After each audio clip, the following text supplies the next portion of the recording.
I've had a lot of people asking me exactly how I reverted, and I know you've probably heard a million revert stories, but we all have our own, and this is mine. So, growing up, believe it or not, I came from an extremely closed-minded racist family. Dad's family in the KKK. Confederate flag hung above my couch, and my mother was a Yankee. She was a Christian, but she didn't really go to church or do any of these things. And my father, he's an atheist, against everything in the world that has to do with God. Honestly, I don't really know what he even believes in, but whatever, to each their own. Growing up, I searched God. At 9, I saved myself. I asked for God into my heart to save me from this horrible life, and that was a choice that I made all by myself. I continued in the Christian church, non-denominational, and I was asking a lot of questions that no one could give me answers. I didn't understand the Trinity. I didn't understand why, you know, my pastor would say, don't go to this church. They're crazy. They do things there that we don't accept. That doesn't make sense to me. That's not what religion should be. If you're Christian, you're Christian. If you're Jewish, you're Jewish. If you're Muslim, you're Muslim. There shouldn't be all these different sections and sects differing from each other. So that's really hard to comprehend and understand as a child. You want answers and you want clarity. So I became, 18, 19, 20 years old and started partying and living my life and having fun and doing all the bad things that all kids do. I lost God. I had no faith at all in anything. I forgot who he even was. Later on, I became a mother, and I got divorced. That life kind of stayed with me.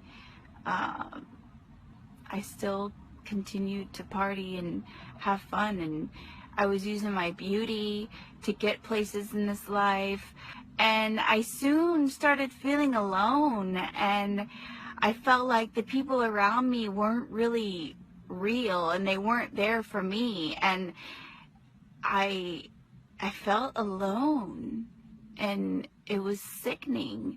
So I went back to the church, and all I noticed in the churches that I was going to was the pastors collecting money.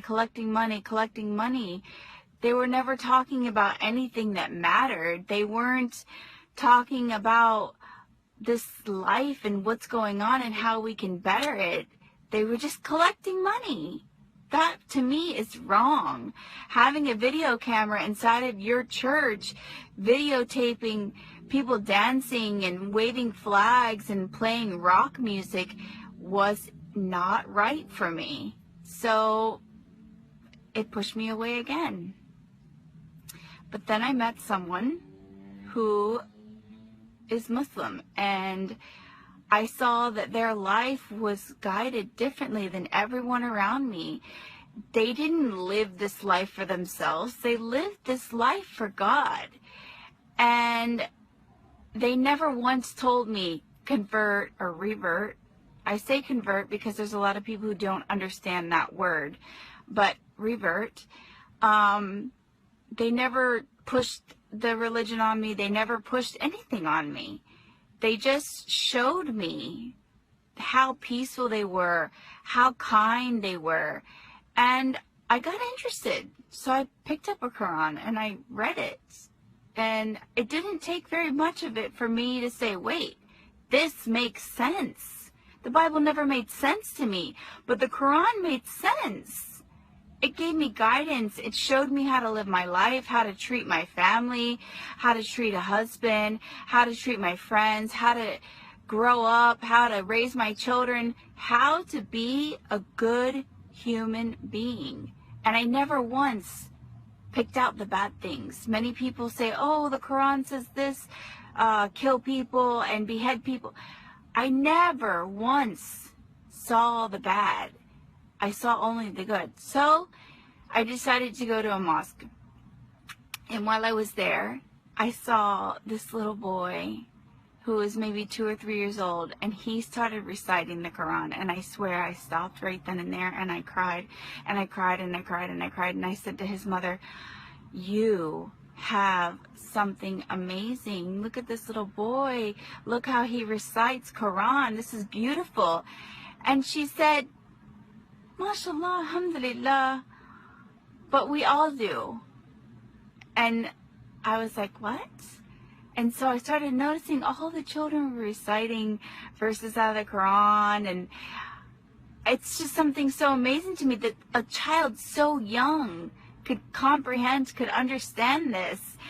And that little boy is really the one that made me say, you know, I want this in my life. And shortly after that, I took my Shahada, and the minute that I said my Shahada, every fear, every loneliness I had just left me, and I didn't feel it anymore. And I knew what my purpose in this life was, and I knew why I needed to be here and to choose Islam. And it changed my life forever. It did take me a very long time to like embrace the hijab. I think at first for me it was like, ooh, something cool, something different, let me put it on.